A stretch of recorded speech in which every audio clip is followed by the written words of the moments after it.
find his shoulder as he drops down. Everest, you got distance. Don't go to him. Make him come to you. Ready, fence.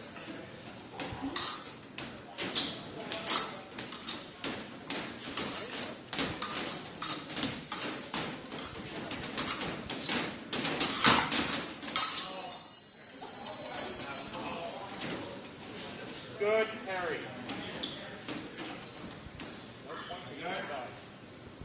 Ready, fence.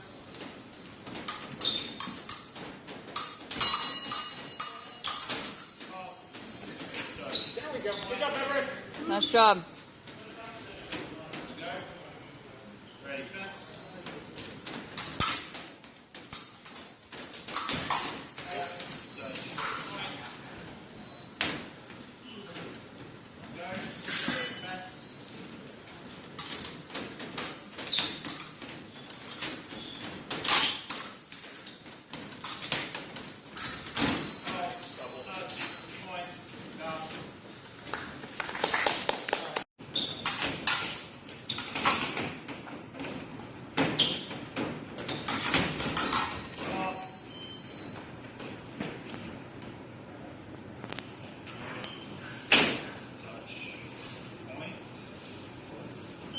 Can I contest that?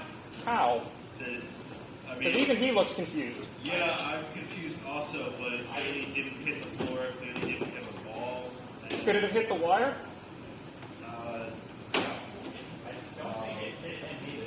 Yeah, but I mean, you can't replicate it going off just from using it.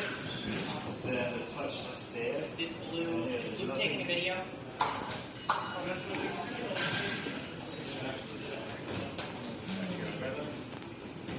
Go. Ready, fence.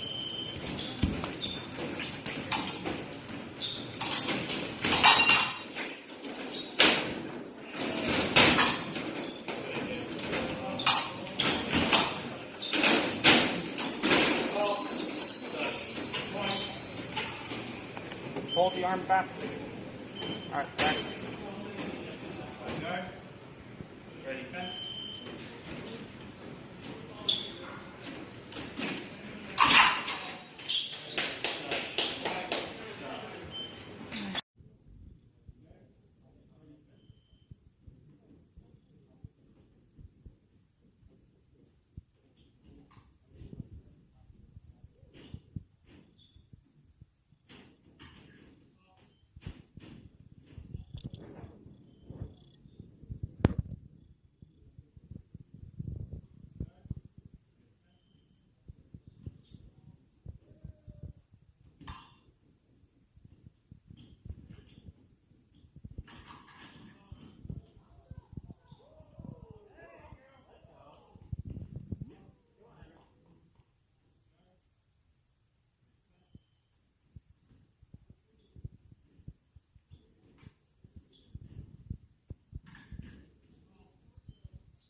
All touch.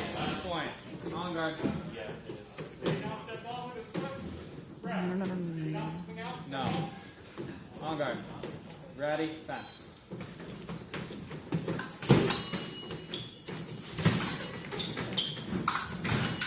All touch. All touch.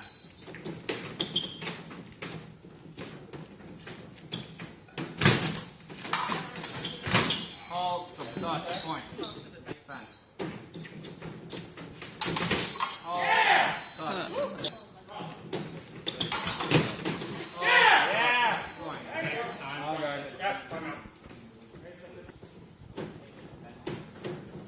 Ready, fence.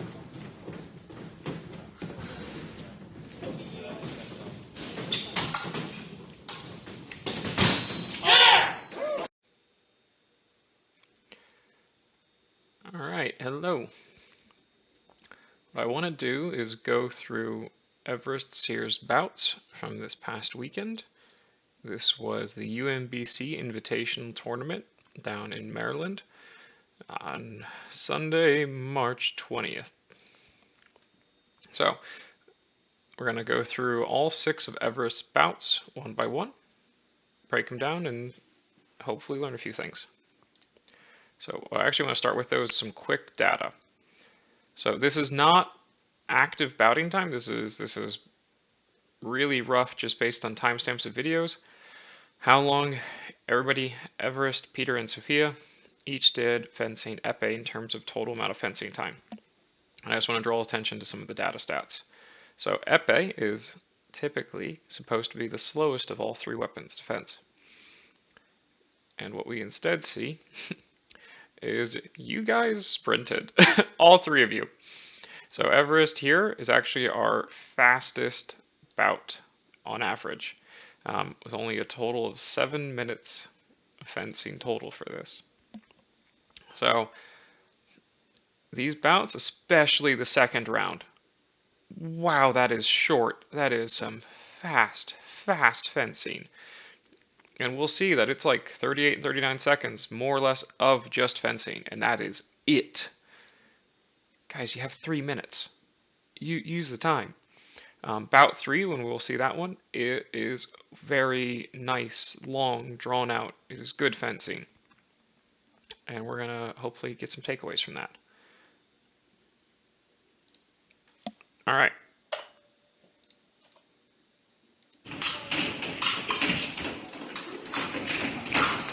So, first things first, Everest comes forward, collapses a little bit too much, and we get picked up. So, this guy has ridiculously long reach. Look at how long he goes as he tries to pick you up. Even though he's shorter, you step into his reach when he's kind of sprung back, and you're just asking to get stabbed. Your reach is longer. Find his shoulder as he drops. Yeah, that's the comment I make right there, is use your reach. Because he's having to step into you, but you're bringing yourself to him to make things easy. Yep, you went into him. Everest, you got distance. Don't go to him. Make him come to you. Okay, and as we're going to notice this throughout all of the matches, and this is partially because of how I've taught up until this point, so blame me for this one. But watch how much our fencer on the left's hand moves and searches and changes versus us. You'll see me do it sometimes when we're fencing, but it's not something we've drilled because I've been more focused on getting actions down and less about why the hand should move. So we should probably make that a dedicated lesson day. All right, back to it. See how we see the searches.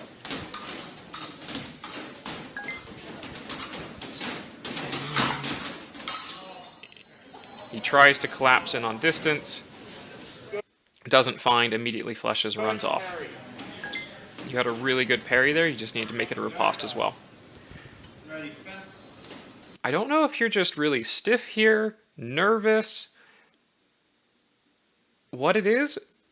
If my driving made you super jumpy before we got here, but what I just noticed is when you got up to this first match, what I remember is you feeling like you were like gonna go really hard.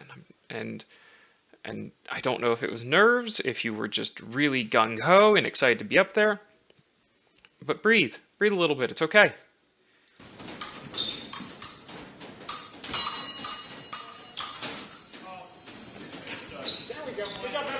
There you go, picked him up cleanly. You had a really good knocking him offline, and then you used your reach to pick him up. It was beautiful.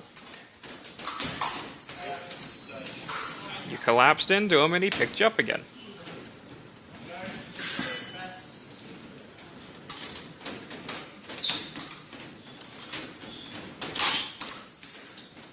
See, look, I'm going to go back a second. Look at where his hand is. I mean, if he had the awareness right here to just extend again, your wrist is stabbed. But what he's trying to do here is he's trying to bait for that leg in order to provoke some reaction, which he's done, obviously, right?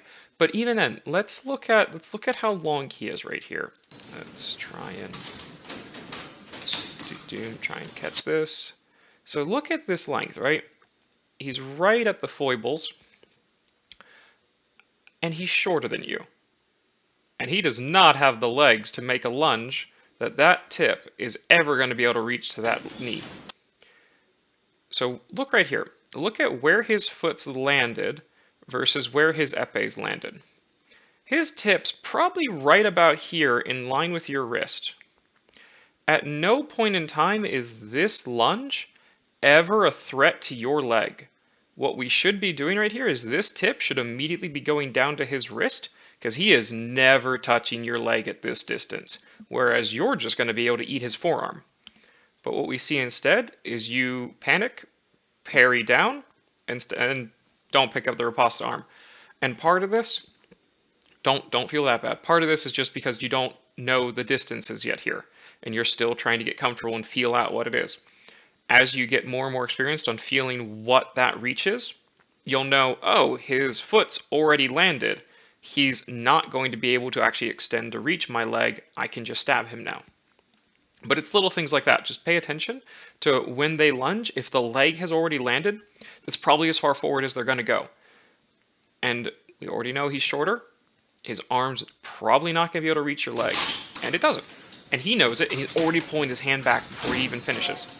And then we have a double. So there, that one was just a lesson in distance management and when not to collapse. This was the phantom touch, I think. Yeah, this was the phantom touch that none of us understood what happened.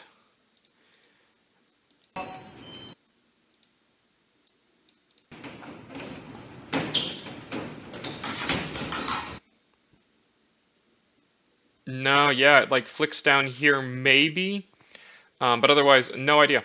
BJ obviously didn't know, and unfortunately it counted, and that's just fencing sometimes. I hate it. I really hate it sometimes. How? I really didn't hit the floor.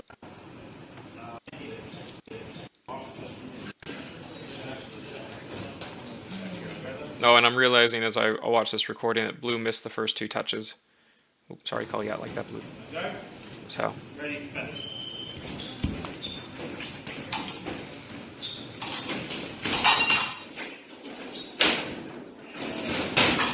All right, so I want to go back through that whole series for real quick. So, watch your arm. Pump. Pump. Pump. If your body's going forward, your arm should either be where it is or should be even extending more. And instead, every time you're moving forward, it's like the way that I sometimes fall into this trap, and a way that I broke myself out of the trap, is using my peripheral vision to look at my hand in front of me. And so if my hand suddenly disappears behind where I can see in front of me, I know I've brought my hand too far back. As long as I can still see my hand in front of me out of the corner of my eye, I know my hand is still out in front. And that's how I practice that for a while, is just peripheral vision, seeing my hand extended out of the corner of my eye. And as long as I see it out in front of me, I chose like the bottom of my cuff to know I was really nicely out in front of me. I knew I was doing a proper extension and not trying to pump my arm through that. Because right there, pull back. Pull the arm back. And I call you out for it too. It's dormant. All right. Ready, fence.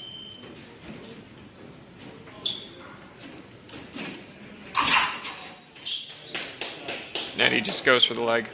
So again, it's pulling that arm back. And I think part of that might be because it's, well, I mean, for most of us, we think it's stronger, right? We try to pull it back for strength. But it's robbing you distance and it's robbing you your angulation. So there the arm comes back, and because you pull that arm back, you give the other guy a chance to pick you up on the arm. And that's exactly what happens right there.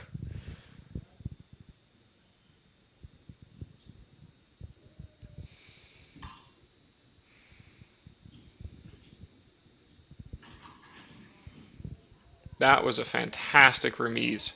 It was ugly, but it was a great remise.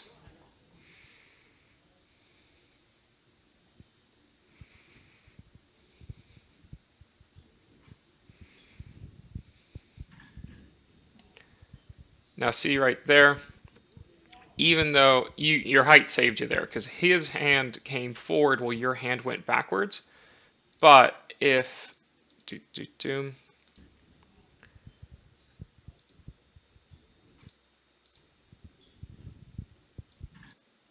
if your hand was extended right here, you would be stabbing him in the chest. His tip would still be out here, and he'd be locked up before he'd have a chance to hit you in the chest.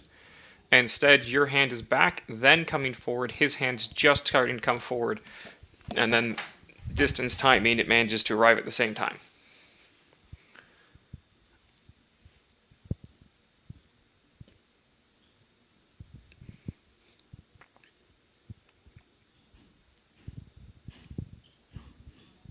There we go. That time you just went in open. He found you further down the arm. You found him on the chest. It's a distance thing and it's a targeting thing. Otherwise, though, that hand was good. That was a much better hand that time. Oh, I just got to land it. Otherwise, that was good. That was a good attempt. Okay, okay. Yep, you know exactly what happened right there. Cool.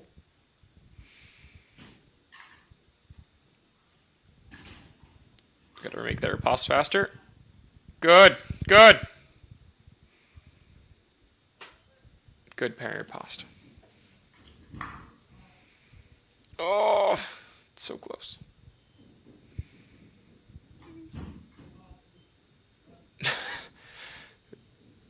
Yeah, that was another double at 4-4. Oh, and you walk into it. Yep, all right. That was so good. Nice, good. There's the distance, there's the extension.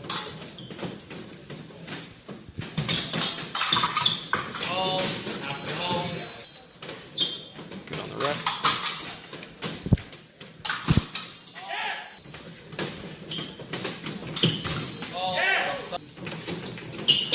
So right here, you've got great hand strength, and the other guy just can't match your hand strength. You've got great disengage, can't match hand, and you're dominating. It's beautiful. Nice. That was your best bout by far. That whole series was just good. This whole bout, bout four, that was amazing. But it helps your fencing somewhere very similar to how we practice, where the hand is steady, you get some initial searches. He's more bouncy than what we do.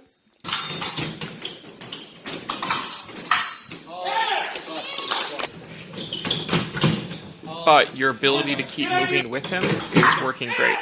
You just have a great job stabbing into him right there. That was kind of a panic, but take the double in that scenario.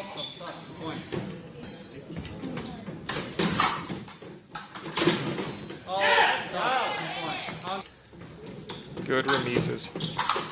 So here what's happening is they're collapsing into you, and you're using reach to your advantage at last. And it helps because they're trying to come to you now, and they're doing it open and obvious. That blade is very nice and flat. There's some minor searches. Oh, he beats you on the remise because he drops down, comes in. Nice pickup. Boom and go. Beat and go. Ready, fence. Hold, stop, point. On guard. He manages to just No. do that. On guard. Parry 2 and come in. Ready, fence. There's that arm pump again. There's it is again. Yeah. So when that happened right there,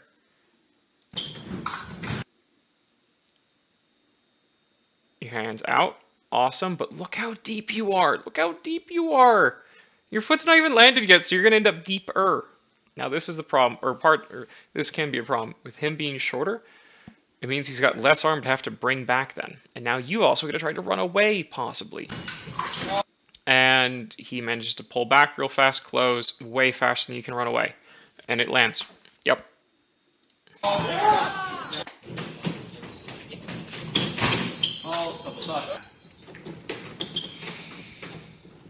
This fencer right here is the ideal setup for you, where his blade is mostly stiff, it's angulated up, you can pick it up, you can finish.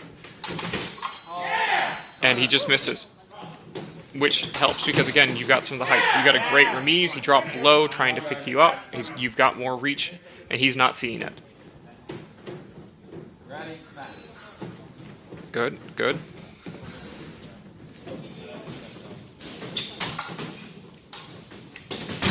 Nice. Just went in, hit, stabbed, go. That last one too. You could have made it a little cleaner, and I'm going to show where and why. Watch this hand. Watch it come back and then out. If you just kept it out a little bit, it would have really prevented them from being able to maybe push you offline at all, because I heard a click, so there was a little bit of a parry. You would have been able to arrive a little bit sooner. If you're going to pull it back going to a different line maybe. If his parry gets it all faster, you'll probably almost need to pull it back in order to disengage around to the forearm or down to the leg, or just change your line down to the leg rather. But as a whole, you beat him on speed. You controlled the tempo of the bout really well. So, notes on this. Let's see here. In almost all of these bouts, so especially these last three, all right?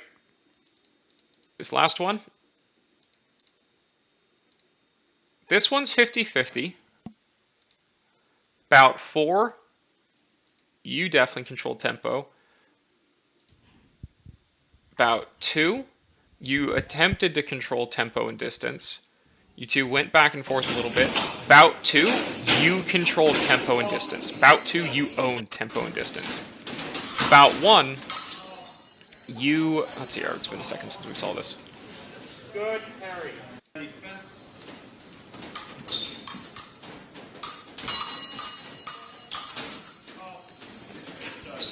In bout 1, you attempted to control tempo and distance by just being aggressive, more aggressive than the opponent, which actually worked to your disadvantage because you tried to control distance and tempo beyond what you could do and outside your comfort level, because the opponent is fast and bouncy, and you tried to also either match their speed or try to compete against it in an area where you weren't comfortable, because they were then bait your distance, launch an attack as a feint, get a response out of you that would break your tempo and distance that you would just be working on, and then they would close to finish.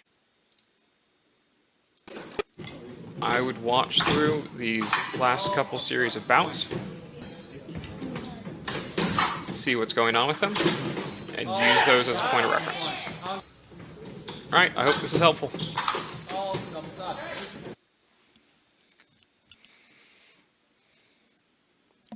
Seriously, these last bouts, great job. Great job. The first 3, massive learning experience. I hope they taught you a ton. These last 3, good job. You did a really good job against these last 3.